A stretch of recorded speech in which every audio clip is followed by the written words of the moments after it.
आज हम 9th class के एक्सरसाइज 13.3 से रिलेटेड बेसिक वीडियो बनाने जा रहे हैं और ये वीडियो है कोन के बारे में, क्योंकि 13.3 में हम कौन से बेस्ड क्वेश्चन आंसर सॉल्व करेंगे। तो देखिए कोन क्या होती है। जनरल लाइफ में कोन कुछ इस तरह की शेप होती है। आपने जनरली देखे होंगे इस शेप के क्या क्या ऑब्जेक्ट हो सकते हैं। हमारी जो आइसक्रीम कोन होती है वो भी इसी शेप की होती है। इसके अलावा कोनिकल वेसल भी हो सकता है, कोई बर्तन जो कोन इस शेप का हो सकता है।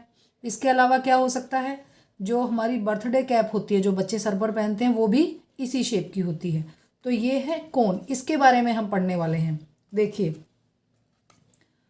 Right circular cone. तो राइट सर्कुलर कोन का क्या मतलब है, कोन जिसका एक एंगल कम से कम एक एंगल राइट एंगल हो, यानी 90 डिग्री का हो, ऐसी कोन राइट सर्कुलर कोन कहलाती है। अब ये कोन जनरेट कैसे होती है, जनरेट कैसे होती है यानी ये कोन बनती कैसे है। तो कैसे बनती है, the solid generated by the rotation of right angle triangle about one of side containing the right angle is called right circular cone. तो राइट सर्कुलर कोन एक राइट एंगल ट्राइंगल से बनती है, यानी अगर एक राइट एंगल ट्राइंगल हम बनाएं और उसकी उस साइड को रोटेट करें जिसके बीच में 90 डिग्री का एंगल बना हुआ है, तो हम राइट सर्कुलर कोन बना सकते हैं। देखिए अब हमारे पास ये एक राइट एंगल ट्राइंगल है। कौन सी दो साइडों के बीच में 90 डिग्री का एंगल है, this one and this one. तो राइट एंगल ट्राइंगल की ये वाली साइड क्या कहलाती है, बेस होती है। तो मैं इसे बेस लिख सकती हूँ बी, और ये क्या साइड कहलाती है, एच, और ये क्या होती है, ये हाइपोटेन्यूज होती है, तो हम इसे एच बोलते हैं।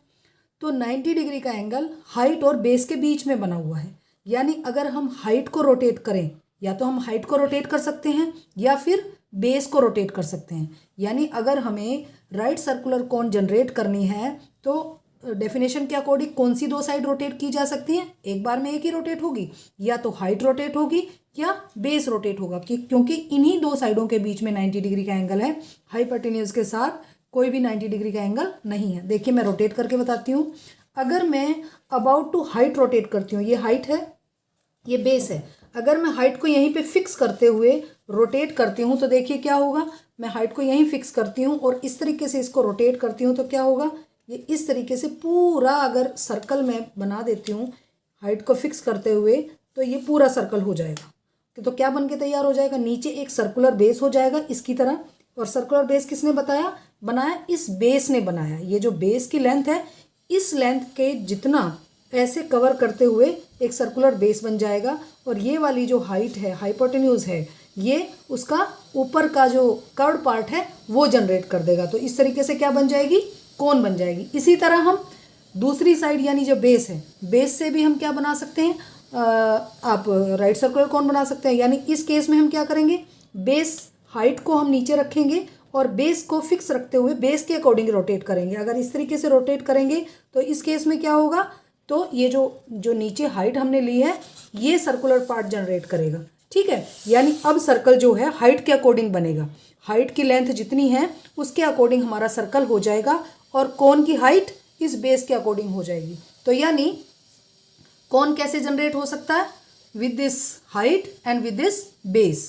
तो कोन के केस में ये जो सर्कल जनरेट हो गया है, नीचे जो बड़ा सर्कल बना है, क्योंकि ये सर्कल की लेंथ किसके अकॉर्डिंग बनी है, ये जो हमने बेस लिया था, लेंथ लिया था, जब इसके थ्रू सर्कल जनरेट हुआ तो ये लाइन यहाँ से यहाँ तक क्या हो गई, सर्कल का डायमीटर हो गई ना डायमीटर। तो सर्कल का रेडियस क्या हो गया, ये जो बेस था, ये राइट एंगल ट्राइंगल का जो बेस था वो इस सर्कल का क्या हो गया, रेडियस हो गया, और ये हाइट है।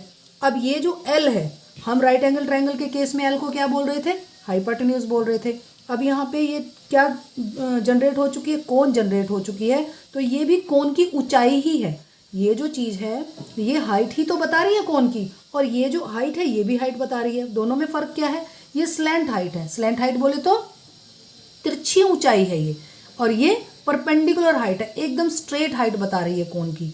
तो ये हाइट रहेगी कोन की और ये स्लैंट हाइट हो जाएगी, और ये क्या होगा, रेडियस होगा।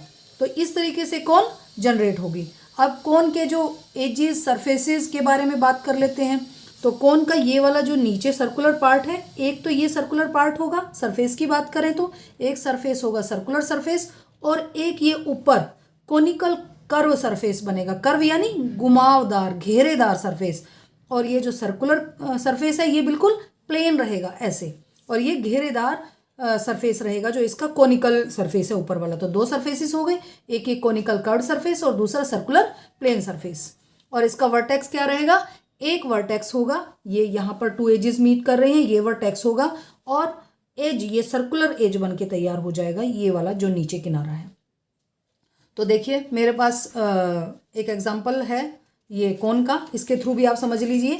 ये जो चीज़ है ये स्लैंट हाइट है, ये जो यहाँ से यहाँ तक परपेंडिकुलर लाइन रहेगी वो परपेंडिकुलर हाइट रहेगी, और यहाँ से यहाँ तक क्या रहेगा, रेडियस रहेगा। अब इस बेस पे हम फॉर्मूलाज देख लेते हैं, कौन कौन से फॉर्मूला बन जाते हैं जो कि हमें क्वेश्चन सॉल्व करने में मदद करते हैं।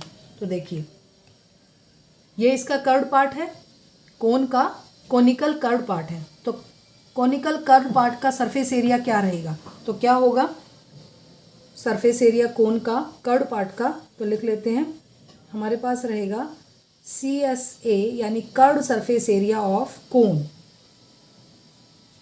क्या होगा पाई आर एल। ये कोन का कर्व्ड पार्ट का सरफेस एरिया होगा, कर्व्ड पार्ट का। जब भी हम क्वेश्चन सॉल्व करेंगे तो यही वैल्यू पुट करेंगे, पाई के प्लेस पे 22/7, आर के प्लेस पे रेडियस, और एल जो होगी हमारी स्लैंट हाइट होगी। अब इसका टोटल सरफेस देख लेते हैं। टोटल सरफेस यानी this curved surface plus this circular surface. तो दूसरा फॉर्मूला है TSA ऑफ कोन यानी total surface area of cone. तो टोटल सरफेस में कौन कौन से दो सरफेस शामिल हैं, एक तो हमारे पास ये कर्व्ड सरफेस है तो यही लिख लेते हैं पाई आर एल, और दूसरा क्या है ये सर्कुलर प्लेन सरफेस, और इसका एरिया क्या होता है पाई आर स्क्वायर। तो दोनों में से कॉमन निकाल लेते हैं, पाई आर कॉमन आ गया तो यहाँ बच गया एल और ये आर। ये फॉर्मूला हो गया total surface area of cone. तो जब भी कोन का टोटल सरफेसिस का एरिया निकालना होगा यानी उसके कर्व्ड पार्ट का प्लस उसके सर्कुलर पार्ट का, तो हम ये फॉर्मूला यूज़ करेंगे। अब लिख लेते हैं वॉल्यूम ऑफ कोन, क्या रहेगा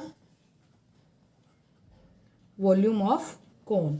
वॉल्यूम ऑफ कोन मतलब ये अगर ये ठोस है वॉल्यूम ये कोन आपका, तो ये कितने मटेरियल से बन के बना है, इसमें बनाने में कितना मटेरियल लगा है, या फिर अगर ये खोखला है तो इसके अंदर कोन के इस शेप के अंदर हम कितनी चीज़ फिल कर सकते हैं, इसके अंदर कितना मटेरियल भरा जा सकता है, वही क्या होगा वॉल्यूम होगा। चाहे वो पानी हो सकता है, जूस हो सकता है, एनीथिंग, जो भी इसके अंदर जितना मटेरियल पूरा भरा जा सकता है वो क्या होगा कोन का वॉल्यूम। तो कोन का वॉल्यूम क्या होता है, आपको सिलेंडर का वॉल्यूम याद है, क्या था सिलेंडर का volume pi r square h. Cone का वॉल्यूम सिलेंडर के वॉल्यूम का 1/3 होता है। इसी तरीके से भी याद रखना है, फॉर्मूले एक याद करोगे दोनों याद हो जाएंगे। तो क्या हो जाएगा 1/3 पाई आर स्क्वायर एच, ये है कोन का वॉल्यूम। अब देखिए अगर क्वेश्चन में हमें एल की वैल्यू ना दी गई हो यानी स्लैंट हाइट गिवन ना हो, तो स्लैंट हाइट कैसे निकालते हैं, आपको याद है राइट एंगल ट्रायंगल में हम हाइपोटेन्यूज कैसे निकालते थे। राइट एंगल ट्रायंगल इस तरीके से होती है, ये हाइट होती है, ये बेस होता है। तो अगर हमें ये वाली साइड निकालनी होती थी तो कैसे निकालते थे हम, तो हम निकालते थे एच स्क्वायर यानी हाइपोटेन्यूज का square is equal to height का स्क्वायर प्लस बेस का स्क्वायर। अगर हमें हाइट निकालनी तो स्क्वायर हटा देंगे, हाइपोटेन्यूज निकालना है तो क्या हो जाएगा एच का स्क्वायर प्लस बेस का स्क्वायर, और यहाँ लग जाएगा रूट। बस यही सेम टू सेम यहाँ करना है, क्योंकि ये जो ट्राइंगल है ये राइट एंगल ट्राइंगल ही तो है हमारे कोन में। तो बस एल निकालना है तो हाइपोटेन्यूज की जगह क्या आ जाएगा एल आ जाएगा, बस यही वैल्यू यहाँ लिख देते हैं। अगर हमें एल फाइंड करनी है यहाँ पे तो क्या हो जाएगा H square plus R square और रूट, क्योंकि यहाँ बेस क्या है रेडियस ऑफ सर्कल है, और परपेंडिकुलर हाइट एच है और स्लैंट हाइट एल है, तो एल हम इस फॉर्मूले से निकालेंगे। तो ये बेसिक फार्मूलाज थे कुछ जो तुम्हारी नेक्स्ट एक्सरसाइज में यूज़ होने वाले हैं। तो इन फार्मूलाज को अच्छे से याद कर लें क्वेश्चन स्टार्ट करने से पहले। नेक्स्ट वीडियो में हम इस एक्सरसाइज के क्वेश्चन सॉल्व करेंगे। तो मिलते हैं नेक्स्ट वीडियो में।